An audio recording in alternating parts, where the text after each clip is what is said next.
His Excellency David Hurley, Governor-General of Australia, and First Lady Linda Hurley, Their Excellencies, Special Envoys, and Heads of Delegations, His Excellency, Most Reverend Charles John Brown, and the esteemed members of the Diplomatic Corps, Vice President Sara Duterte, President Fidel Ramos, President Joseph Ejercito Estrada, President Gloria Macapagal Arroyo, Senate President Vicente Soto III, and the honorable members of the Philippine Senate, House Speaker Lord Alan J. Velasco, and the honorable members of the House of Representatives, Chief Justice Alexander Gesmundo, and the honorable justices of the Supreme Court, of course, First Lady Lisa Araneta, and my children, Alexander, Sandro, Simon, and Vincent. I cannot proceed without a special greeting, of course, to the former First Lady Imelda Romualdez Marcos.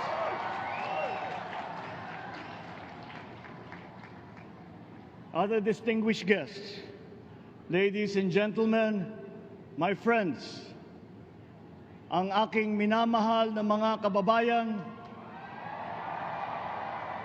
magandang tanghali po sa inyong lahat. This is a historic moment for us all. I feel it deep within me. You, the people, have spoken, and it is resounding. When my call for unity started to resonate with you, it did so because it echoed your yearnings, mirrored your sentiments, and expressed your hopes for family, for country, and for a better future. That is why it reverberated and amplified as it did, to deliver the biggest electoral mandate in the history of Philippine democracy. By your vote, you rejected the politics of division. I offended none of my rivals in this campaign. I listened instead to what they were saying. And I saw little incompatibility with my own ideas about jobs, fair wages, personal safety, and national strength, and ending want in a land of plenty. I believe that if we but focus on the work at hand and the work that will come to hand, we will go very far under my watch. You believe that too. At pinakinggan ko ang tinig ninyo na ang sinisigaw ay pagkakaisa, pagkakaisa, pagkakaisa. We will go farther together than against each other, pushing forward, not pulling each other back, out of fear, out of a misplaced sense of weakness. But we are the furthest from weak. The Filipino diaspora flourishes even in the most inhospitable climes, where they are valued for their quality. The changes we seek will benefit all and will shortchange no one. I was not the instrument of change. You were that. You made it happen. I am now. You picked me to be your servant, to enable changes to benefit all. I fully understand the gravity of the responsibility that you've put on my shoulders. I do not take it lightly, but I am ready for the task. I will need your help. I want to rely on it. But rest assured, I do not predicate success on the wide cooperation that's needed. I will get it done. I once knew a man who saw what little had been achieved since independence. in a land of people with the greatest potential for achievement. And yet, they were poor. But he got it done, sometimes with the needed support, sometimes without. So will it be with his son. You will get no excuses from me.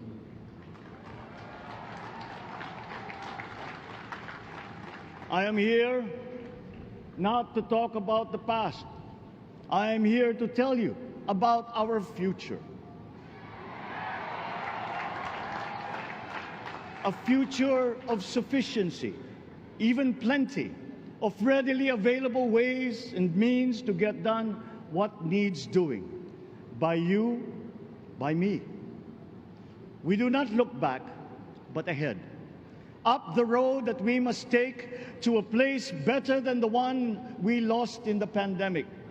Gains made and lost, opportunities missed, well-laid plans superseded by the pandemic. Indeed, ours was the fastest growing economy in ASEAN by ways now outdated. We shall be again by a radical change in the way the world must now work to recover what we have lost in that fire and move on from there. We face prospects of the spread of the war abroad, of which we are totally blameless. We seek friendship with all. But countries like ours will bear the brunt of it. And if the great powers draw the wrong lessons from the ongoing tragedy in Ukraine, the same dark prospect of conflict will spread to our part of the world. Yet, there is more out there. Like going forward by new ways of doing that the pandemic forces to adopt. A stronger resilience, quicker adaptability. They are our best prevention. They are our best protection.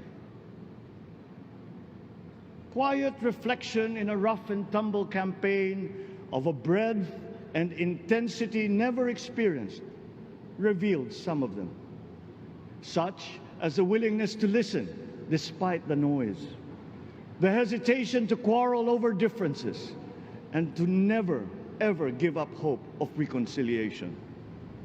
These gave me the peace to ponder deeper. There are hints of a road not taken that could get us out of here quicker, to something better, something less fragile.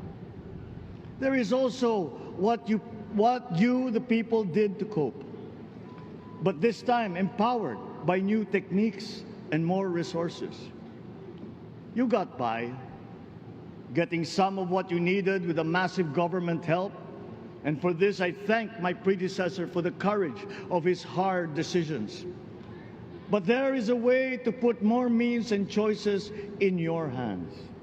I trust the Filipino. Imagine how much more you'd achieve if government backstops instead of dictating your decisions. Always there to pick you up when you fall, giving what you need to get past a problem. Imagine if it invested in your self-empowerment to bring it closer to taking on whatever challenges come. Imagine a country that, in almost every sense, is you. Now imagine what you and government can achieve together. We did it in the pandemic. We will do it again. But again, I will not predicate my promise to you on your cooperation. You have your own lives to live, your work to do, and there too I will help. Government will get as much done alone without requiring more from you. That is what government and public officials are for. No excuses, just deliver. It was like that once upon a time.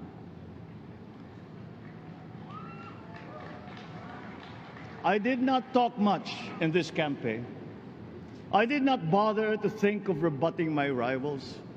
Instead, I searched for promising approaches better than the usual solutions. I listened to you. I did not lecture you who has the biggest stake in our success. and the forthcoming State of the Nation will tell you exactly how we shall get this done.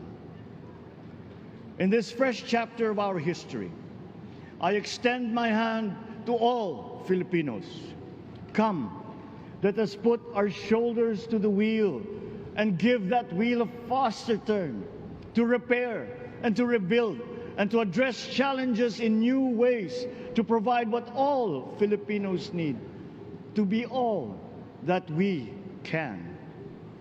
We are here to repair a house divided, to make it whole, and to stand strong again in the bayanihan way, expressive of our nature as Filipinos.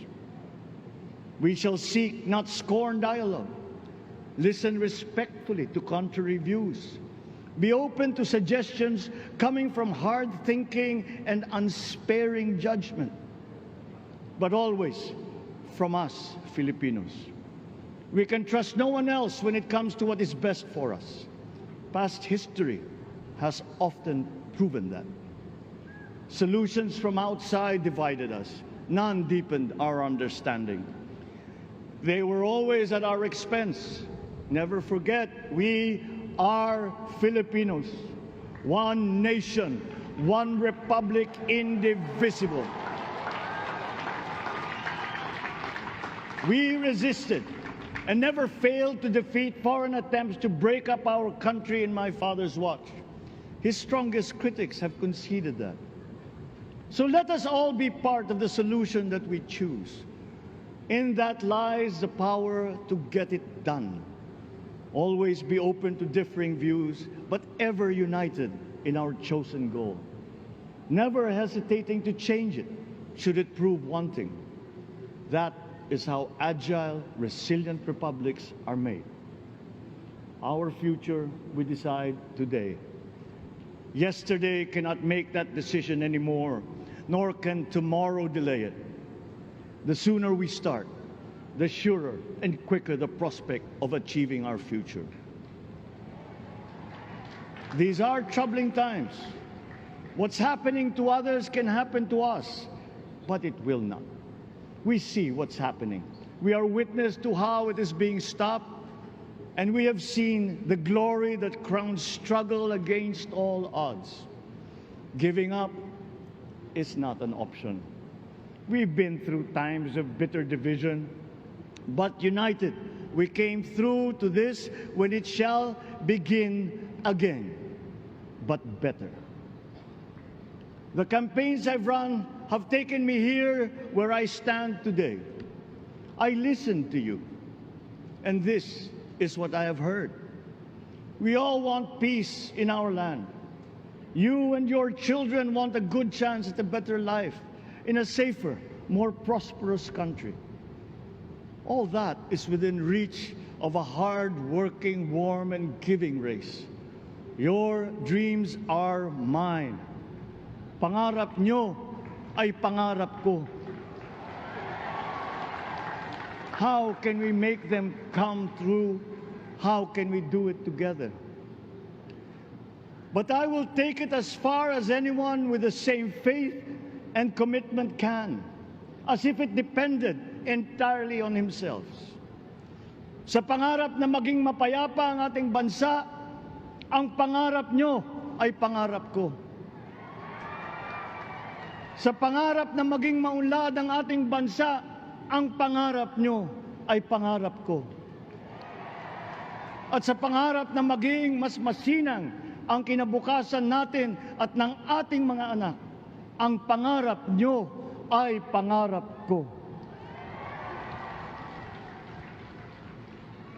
We are presently drawing up a comprehensive, all-inclusive plan for economic transformation. We will build back better by doing things in the light of the experiences that we have had, both good and bad. It doesn't matter. No looking back in anger or nostalgia. In the road ahead, the immediate months will be rough, but I will walk that road with you. The pandemic ravaged bigger economies than ours. The virus is not the only thing to blame. What had been well built was torn down. we will build it back better. The role of agriculture cries for the urgent attention that its neglect and misdirection now demands. Food self-sufficiency has been the key promise of every administration. None but one delivered. There were inherent defects in the old ways and in recent ways too. The trade policy of competitive advantage made the case that when it comes to food sufficiency, a country should not produce but import what other countries make more of and sell cheapest. Then came Ukraine.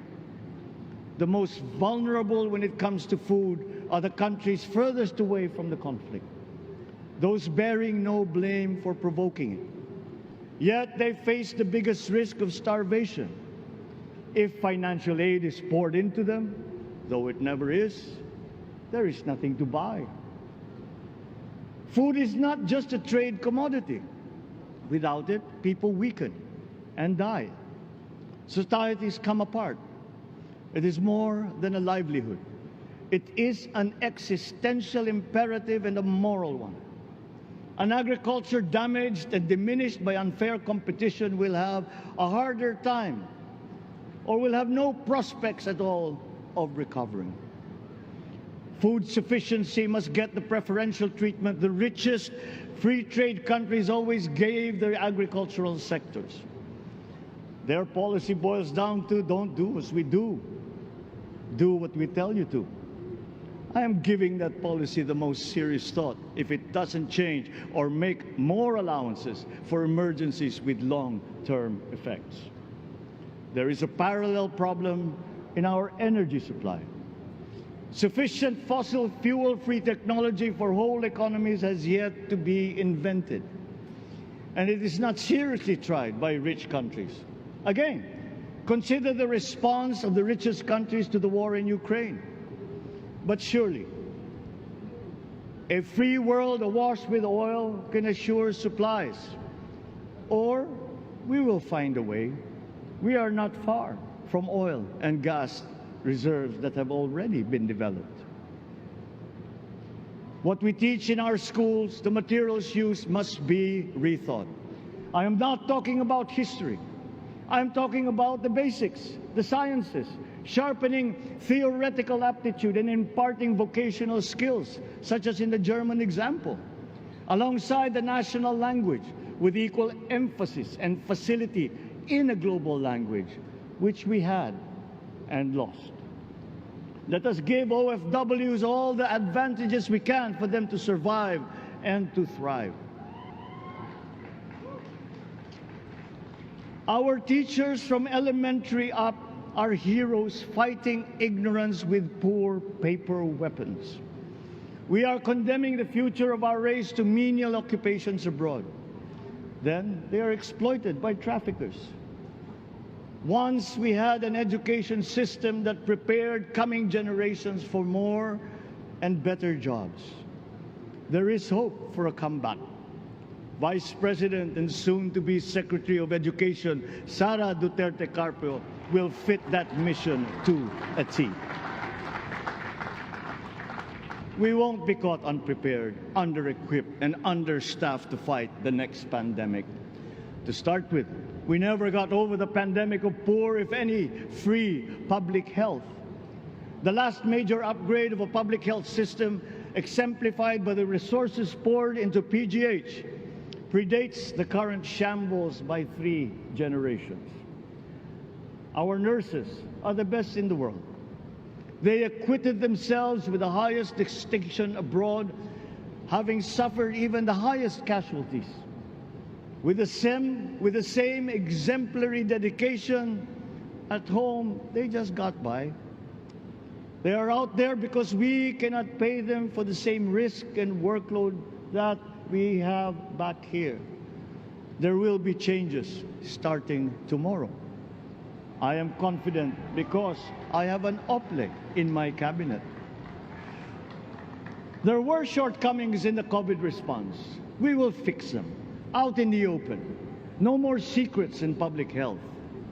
Remember, I speak from experience.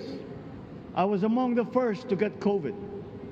It was not a walk in the park. My father built more and better roads, produced more rice than all administrations before his.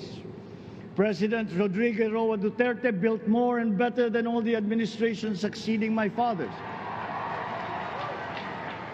Much has been built, and so well, that the economic dogma of dispersing industry to develop the least likely places has been upturned. Development was brought to them. Investors are now setting up industries along the promising routes built. And yet, the potential of this country is not exhausted. Following these giant steps, we will continue to build. I will complete on schedule the projects that have been started. I'm not interested in taking credit. I want to build on success that's already happening. We will be presenting the public with a comprehensive infrastructure plan. 6 years could be just about enough time. No part of our country will be neglected. Progress will be made wherever there are Filipinos, so no investment is wasted. The recovery of Philippine tourism, with its emphasis on accessing nature's beauty, I am sure will exceed expectations. And bigger is not always better, but there's something to be said for economies of scale. And yet the country invites investments in fast-rising industries with quick returns and inflicts irreparable damage for future generations. We have yet to see large-scale practical solutions to pollution, though some are beginning to emerge. But there are tried and proven new ways of mitigation. Blades have been turning over the sand dunes of Ilocos Norte, harnessing a power all around, but unseen, long before this day. I built them.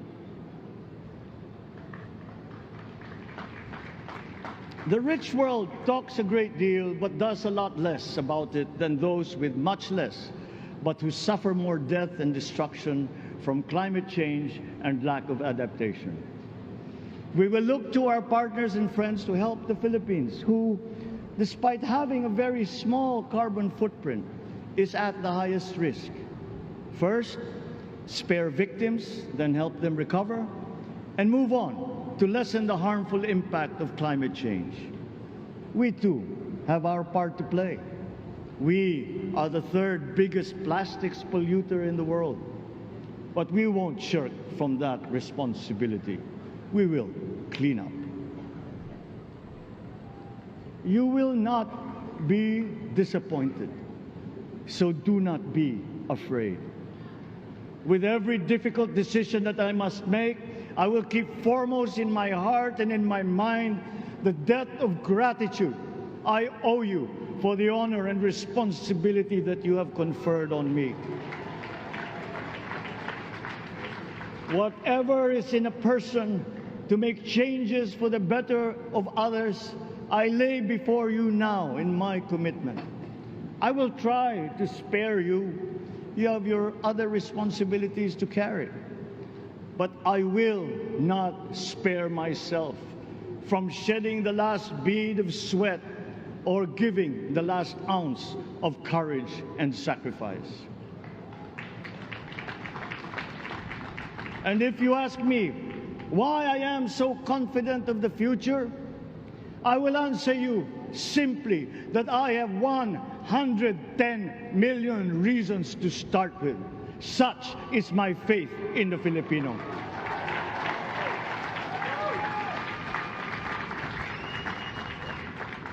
Believe, have hope. The sun also rises like it did today and as it will tomorrow. And as surely as that, we will achieve the country all Filipinos deserve. God bless the Philippines. God bless our work. Maraming salamat po sa inyong lahat. Mabuhay ang Pilipinas. Magandang tanghali po.